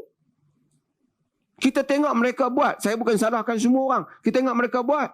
Tapi orang Islam tak pernah buat. Kalau orang buat memang dia marah. Tapi adakah bila kita tengok, kita marah, semua pakai ambil gambar tokoh mereka, bubuh kat kaki kita pula pijak. Ada kita buat? Kita tak buat. Ada kita duduk sembang, majlis ini pertama, Assalamualaikum kepada mereka yang beragama Islam dan salam sejahtera kepada kafir-kafir. Ada? Ada? Tak ada. Orang yang menimbulkan kononnya untuk supaya orang Islam kena berbahasa dengan baik, jangan panggil kafir, hanya cuba menimbulkan persepsi negatif kepada masyarakat Islam negara ini yang mana kita tidak pernah lakukan. Betul tak? Cuba menimbulkan Islamofobia. Duka cita kalau dia satu orang Islam. Create cerita yang tak berlaku dalam masyarakat Islam. Dia macam, tuan-tuan, dia macam satu cikgu yang tak pernah pukul budak dia. Tak pernah serotan sampai. Mengajar dengan hormat. Lepas tu mari satu orang ke sekolah tu bagi taklimat. Kita sebagai cikgu ni, janganlah duk pukul budak. Jadi budak pun heran. Pertama dia pun tak nak kena pukul. Cikgu pun tak nak pukul. Tetapi budak-budak lain yang nak masuk sekolah tu jadi takut. Betul tak? Kerana dengan cerita yang dia buat tu seolah menggambarkan cikgu-cikgu ni duk pukul budak. Betul tak? Walaupun mungkin cakap dia tu betul. Tapi cakap yang betul itu kau letak pada konteks itu, ia memberikan persepsi yang negatif. Betul tak? Satu kita tak pernah duk tengok mengendap perempuan mandi. Mereka, hang ni janganlah duk endap perempuan mandi. Terkejut. Orang tengok kita. Hang duk endap apa? Aku tak nak endap. Ya aku tak kata hang endap. Aku beritahu nasihat jangan. Hang nasihat kat aku pasal apa? Bila aku pergi endap? Untuk orang tak. Bila aku pergi mengintip? Satu orang nasihat kita ni. Aku nak nasihat dengan kerja-kerja juga tapi jangan duk curi duit kerajaan. Kita kata, kita marah dia. Pasal apa hang nak marah? Nasihat aku salah kah? Memang nasihat tak salah. Tapi bila hang nasihat macam tu, hang memberi gambaran, kau memberi gambaran seolah-olah aku selama ni curi duit kerajaan. Apa tujuan tiba-tiba beberapa kelompok ini menimbulkan seolah-olah orang Islam duk panggil pada orang kafir ni, woi kafir. Orang tak panggil orang kafir. Betul tak? Tetapi perkataan kafir itu ada dalam agama ataupun tak? Ada. kita menggunakannya dalam konteksnya dalam agama. Ketika kita membahaskan perbahasan akidah, perkataannya ialah Islam dan Muslim dan kafir. Kafir itu bukan kita guna, Quran menggunakannya. Qul ya ayyuhal kafirun, katakanlah wahai orang kafir. Banyak ayat yang menyebut tentang kafir.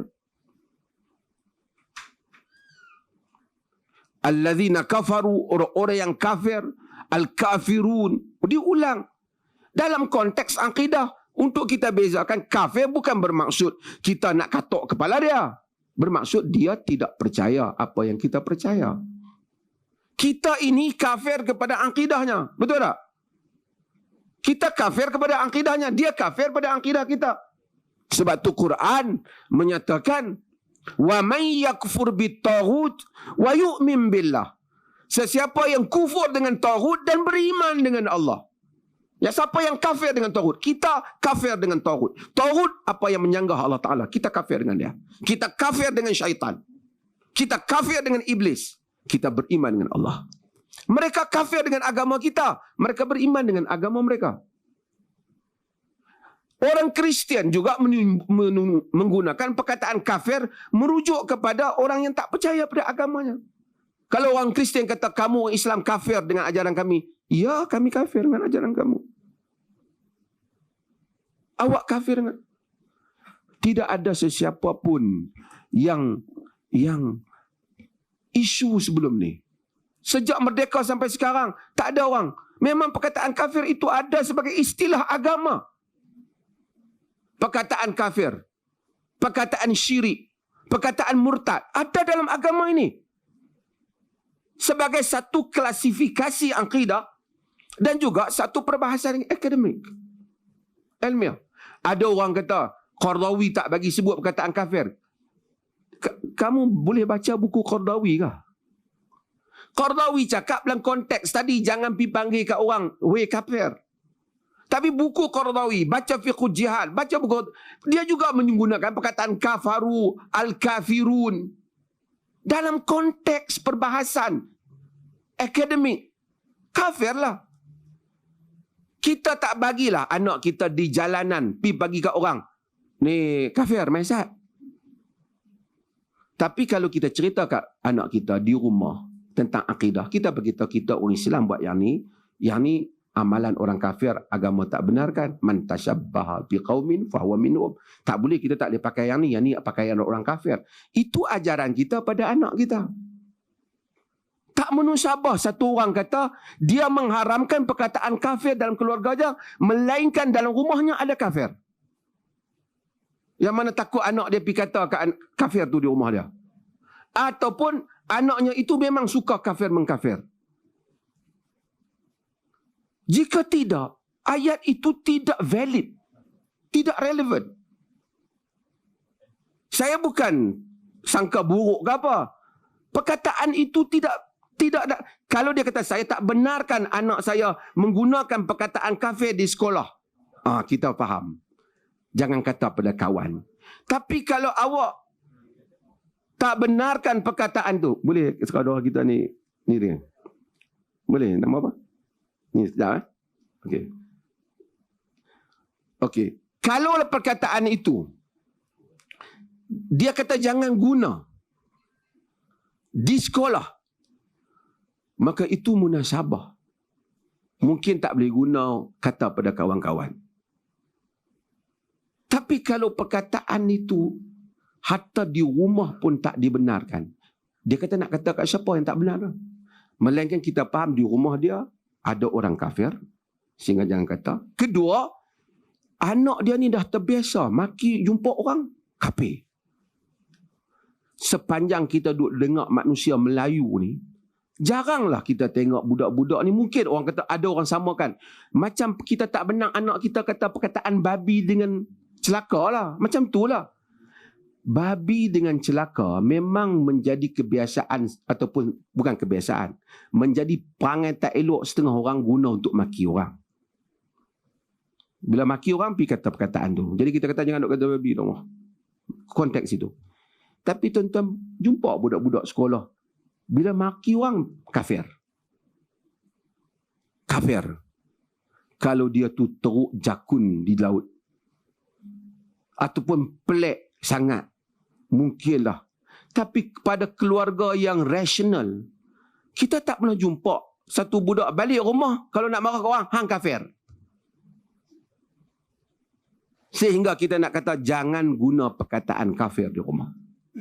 Saya bukan nak merujuk pada individu mana-mana. Saya tak mau ibu bapa lain ikut benda itu. Melainkan bila awak kata perkataan itu, implikasinya awak tak boleh guna Quran. Itu je konteks yang ada. Melainkan awak kata tak, sebab anak saya ni memang seorang tu marah aja kerja duk kata kafir. Itu yang saya tak bagi tu. Okey, exceptional. Tapi itu pun pelik lah. Itu pun pelik. Itu maksud saya. Itu maksud saya. Bukan kenapa Dr. Mazhar susah hati ingat benda ni. Bukan saya susah hati. Tidak berasas, tuan-tuan. Dunia ini sedang berjalan dengan agenda. Pada era 80-an, mereka timbulkan perkataan yang bahaya dalam masyarakat. Jadi sebut ialah perkataan jihad. Maka orang tak boleh sebut perkataan jihad. Jihad tak ada, hanya jihad ekonomi. Sehingga apabila orang Islam mempertahankan tanah air mereka, menggunakan perkataan jihad, mereka dianggap teroris. Rakyat Palestin teroris, Israel tidak teroris. Pasal rakyat Palestin kata dia jihad. Sehingga orang takut nak cakap perkataan jihad. Takut dituduh pengganas. Dan saya menyertai pentas-pentas antarabangsa, ada beberapa perkataan lagi mereka tak mau. Jangan kata hanya Islam masuk syurga. Di Mesir juga ada polemik beberapa hari ini. Bekas tokoh agama yang datang ke Malaysia daripada Mesir itu juga menyebut syurga bukan hanya untuk orang Islam saja. Saya bukan kata orang bukan Islam kecil hatilah kata syurga bukan untuk dia. Itu kepercayaan kami. Kamu katalah kamu masuk syurga, tak apa kamu katalah. Itu kepercayaan, bukan kita pergi ambil syurga, dia pergi bakar. Tak ada kepercayaan. Satu orang kata, kalau kita kata, wanita yang tercantik ialah isteri saya. Kawan kita muasam ke, sampai hati yang kata isteri yang. Habis tu isteriku nak duduk mana? Aku cakap untuk diri aku. Hang cakaplah bini hang cantik. Punya pasal lah. Faham tak tuan-tuan? Faham tak? Oh, kita bercakap berhubung dengan agama kita. Bukan kita hina agama dia. Selama ni kita begitu tolerance. Kita begitu tolerance. Mereka nak, dia pun anggap bahaya perkataan kufur. Perkataan syirik, perkataan murtad. Ini ada agenda. Sebab itu tuan-tuan tengok, ada penceramah-penceramah di Indonesia juga yang mula mengulas perkataan kafir ni. Kerana ia bukan isu tempatan, ia isu international. Ia ada agenda. Dia bukan kebetulan. Dan selepas daripada ini, akan ada percubaan lagi. Beberapa artikel telah dikeluarkan. Bukan Muslim juga kata, perkataan kafir tak patut ada di dalam negara kita. Tuan-tuan tengok. Sedangkan selama ni perkataan tu ada. Ada orang kamu yang kena katok.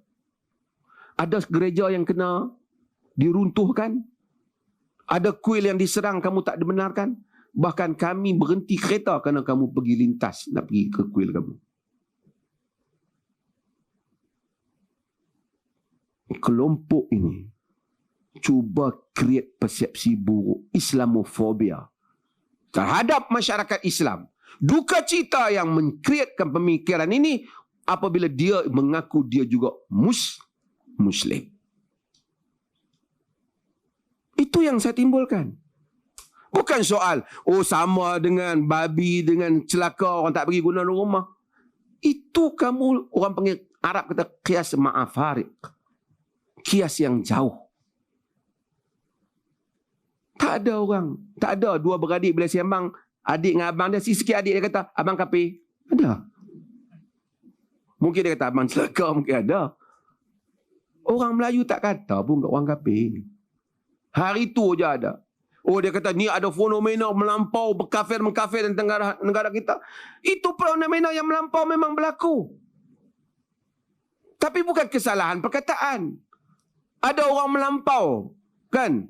Sampai semayang tak ambil peduli orang. Takkan nak haramkan semayang? Solat. Ada orang pergi sedekah kat orang sampai family tak ingat. Takkan nak haramkan sedekah? Yang salah ialah perbuatan dia. Ada orang kafir mengkafir. Salah kafir mengkafir. Tapi perkataan itu idea. Tuan-tuan, kalau satu makcik tepi jalan tu, makcik tepi jalan, cakap pun tak apa nak betul. Kasut, slipper, stokin pun tak apa kenai. Tak apalah.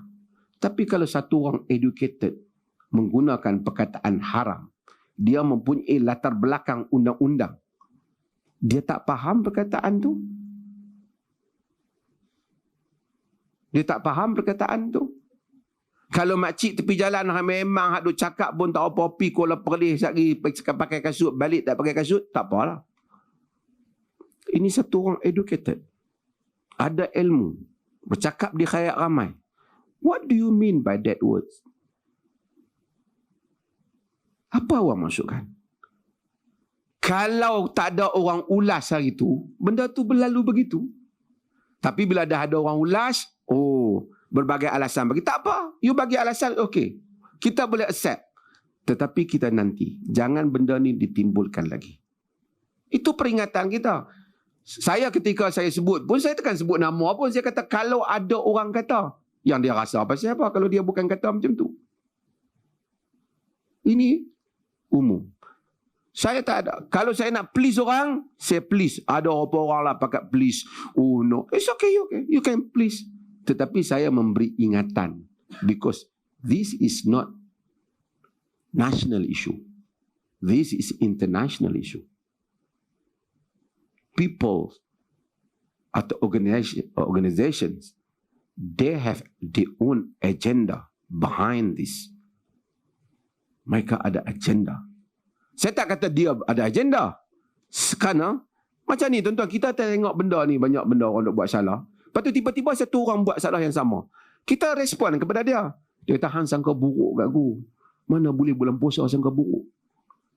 Aku bukan sangka buruk. Aku tak mau apa yang jadi kat sana dibawa mereka ke sini. Itu maksudnya. Clear tuan-tuan? Tuan-tuan faham maksud saya? Tak apa. Kalau dia kata, oh, kita tak maulah orang Melayu ni duk pergi panggil kat orang bukan Islam, weh kapiak. Betul. Tapi come on man. Siapa dia yang duk pergi panggil kapiak ni? Tuan-tuan duk kerja benar jumpa. Hadirin dan hadirat sekalian, diminta supaya mereka yang beragama Islam untuk tunggu sebentar dan yang kafir boleh beredar. Ada, tuan-tuan pernah dengar? Benar tak? So come on lah, jangan duk buat cerita ni untuk menghalalkan kekarutan itu. Jadi kafir yang kita katakan ni kekal digunakan dalam konteksnya, konteks akidah, konteks Al-Quran, konteks hadis. Kekal lah perkataan itu. Bukan hina dia. Itu pun pembahagiannya.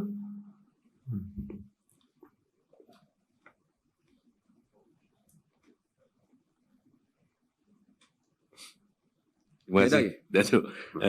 Atas pencerahan yang telah diberikan dengan isu kafir. Atau istilah kafir yang digunakan. Jadi kita ada masa lebih kurang setengah jam gitu, Datuk.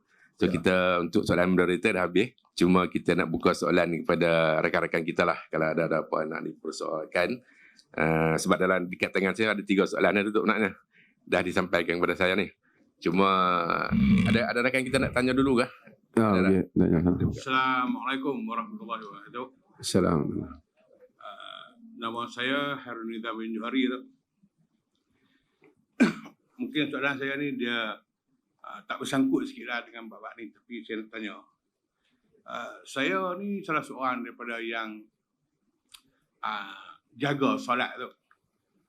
Dengan di awal waktunya, dengan jemaahnya, dengan solat tahajudnya, segala-gala solat saya buat lah, dengan puasa, sunat semua saya buat.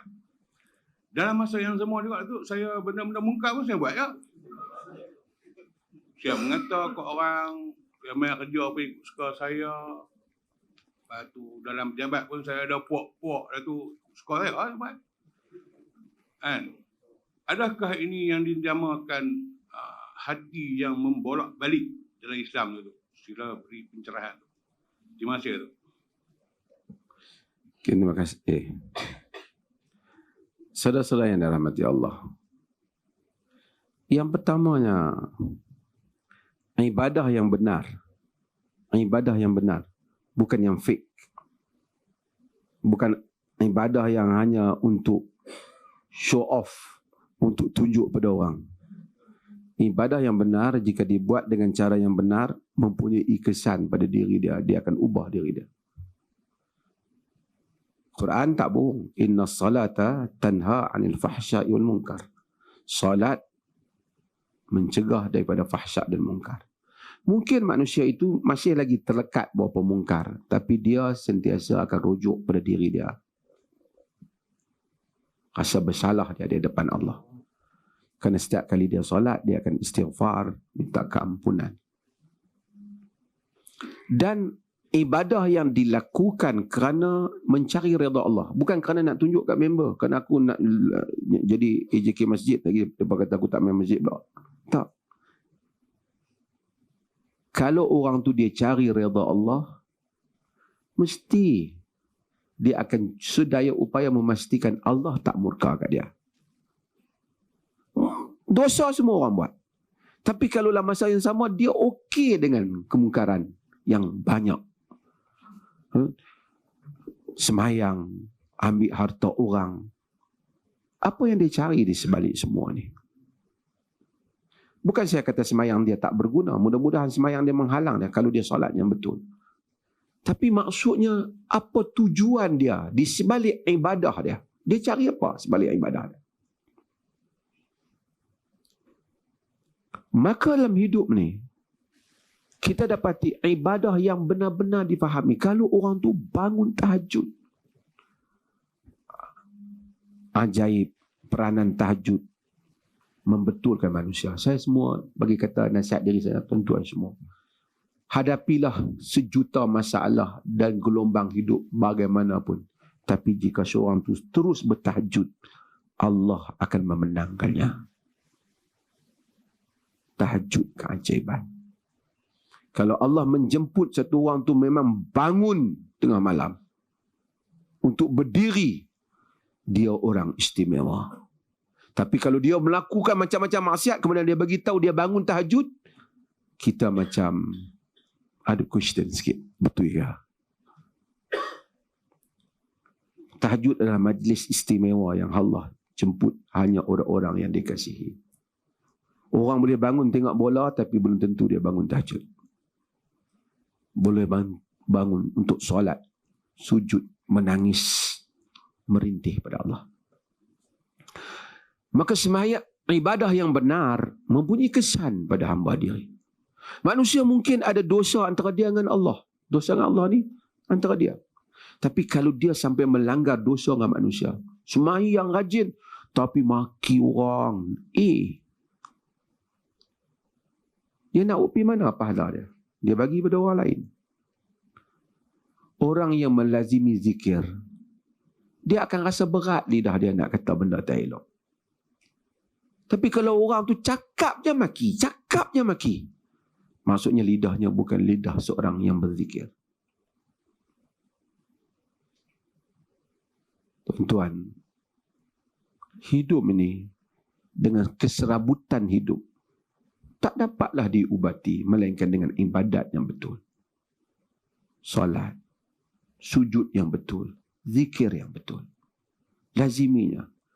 Tak payah doa habaq. Subhanallah, subhanallah. Tunjuk ke orang. Kita melaziminya.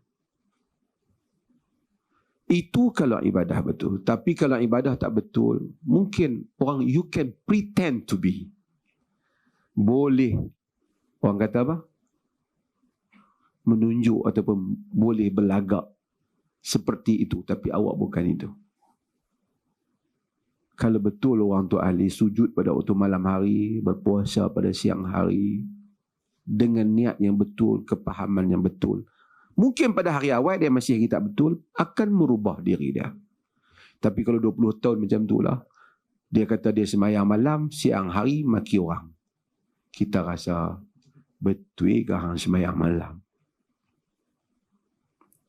Melazimi juga ibadah sama juga. Melainkan dia ibadah dalam keadaan dia tak faham. Mudah-mudahan Allah berikan. Tuan-tuan, betulkan niat dalam ibadah. Betulkan kefahaman dalam ibadah. Allah akan membetulkan hidup kita. Man jahada fina lanahdiyannahu subulana. Siapa yang berjihad untuk kami, bersungguh-sungguh untuk kami, kami akan tunjukkan dia jalan kami. Kalau dia bersungguh-sungguh, dia kata ibadat, Tuhan tak tunjukkan pada dia jalan Tuhan, artinya dia ibadatnya bermasalah. Ibadatnya bermasalah. Wallahu a'lam. Ada yang soalan? Assalamualaikum warahmatullahi wabarakatuh. Datuk, kalau kita tengok kurang lebih 4 ke 5 hari lagi lah Datuk, minggu depan kalau kita nak sambut Hari Raya lah. Dan saya percaya lah ramai di kalangan kita yang akan memulakan perjalanan lah, balik kampung ataupun nak bermusafir.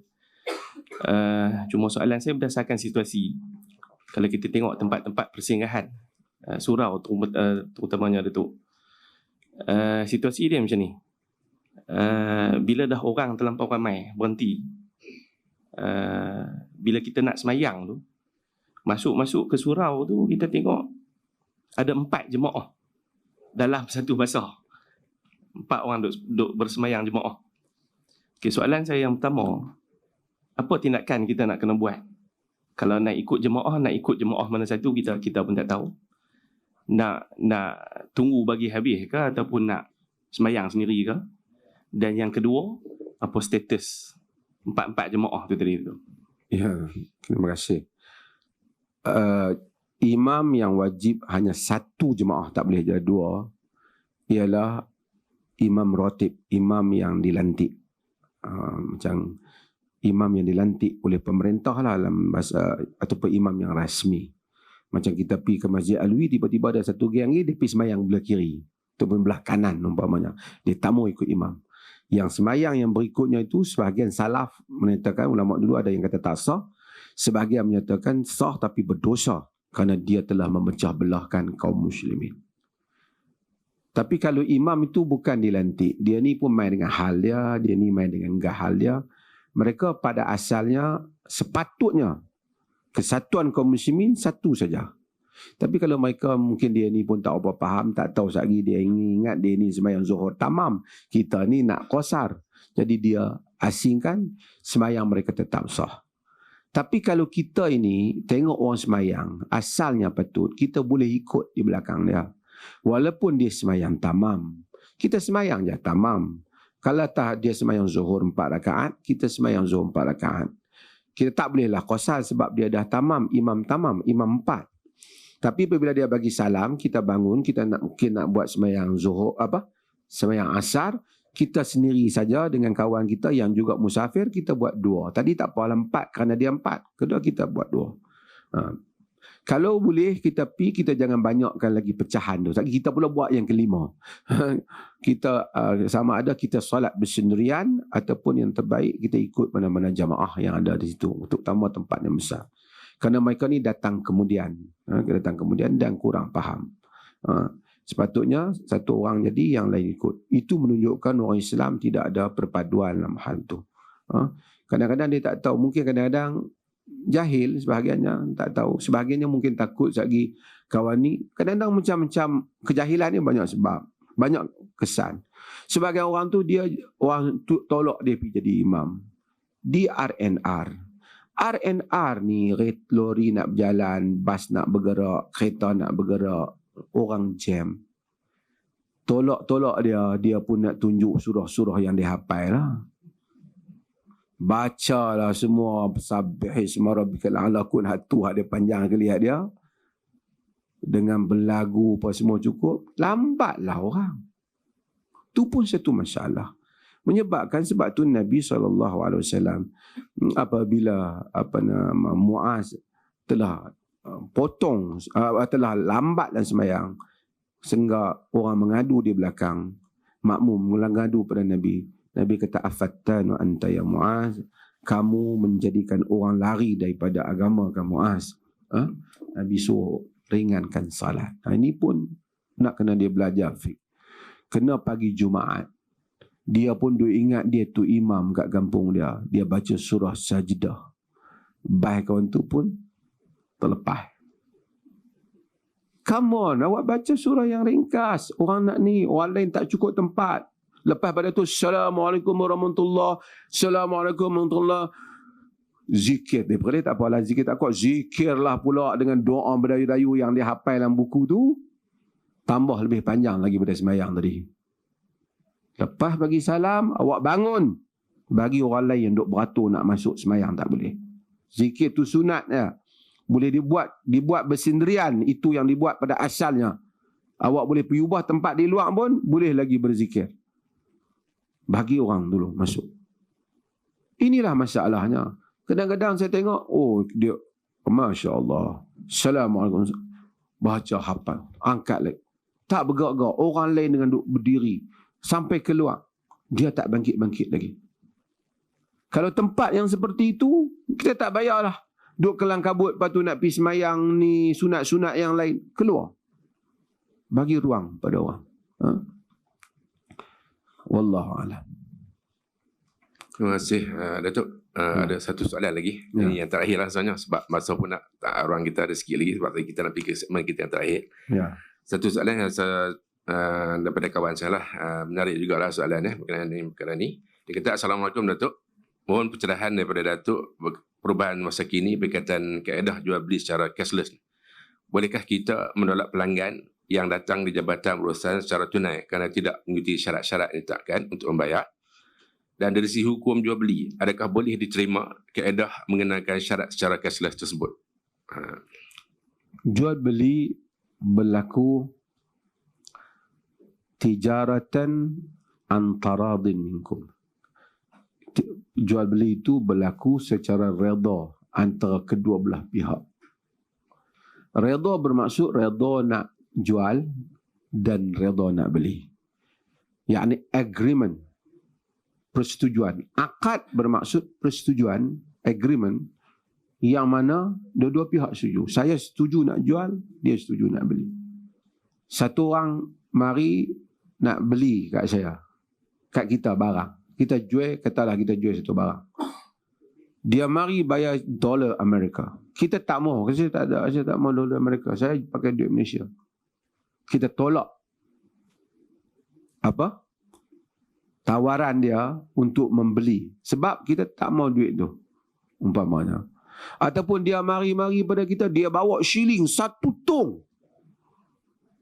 Barang kita jual RM500. Kita mana? Saya duit kertas tak ada abang. Ni tong ni RM500 duit shilling. Kita kata saya tak mau duit shilling. Shilling pun duit juga abang weh. Yalah, tapi saya tak mau, saya nak duit. Saya nak duit ni, saya nak guna ni. Boleh tak kita tolak? Boleh tak? Boleh, sebab barang-barang kita. Kena kita tidak dipaksa. Dia tak boleh paksa kita beli. Dan kita pun tak boleh memaksa seseorang untuk menjual. Jika satu kaedah yang halal di segi syarak, kita telah ambil, itulah keputusan kita, dan dia nak membeli mengikut kaedah yang lain, maka kita tak mau menjual padanya, adalah hak kita. Macam juga sistem barter trade umpamanya. Dia nak tukar barang. Satu orang dia tak mau jual, dia tak mau duit, kata saya tak mau duit, saya nak jual yang ni dengan beras segundi. Dia kata tak, duit ada, duit saya tak mau. Dia tak mau jual pada kita. Kalau anda beras segundi bagi, aku bagi ni. Apa nama almari ni umpamanya. Boleh tak? Boleh. Kerana penjualan hendaklah setuju. So, pejabat ke mana pun, jual beli redha antara dua belah pihak. Nobody can force you to buy something or to sell something. Okay. Terima kasih. Tuan-tuan clear ke yang saya jawab ni? Terima kasih. Alhamdulillah tuan-tuan dan puan-puan, demikian tadi kita telah bersama-sama daripada jam 9 pagi tadi hingga sekarang. dalam sesi majlis ilmu kita. Terima kasih juga kepada Tuan IP, pengarah jabatan, rakan-rakan kita yang dapat hadir bersama-sama dengan kita pada pagi ini untuk kita bersama-sama di majlis ilmu ni yang merupakan salah satu gerbang-gerbang ke surga lah.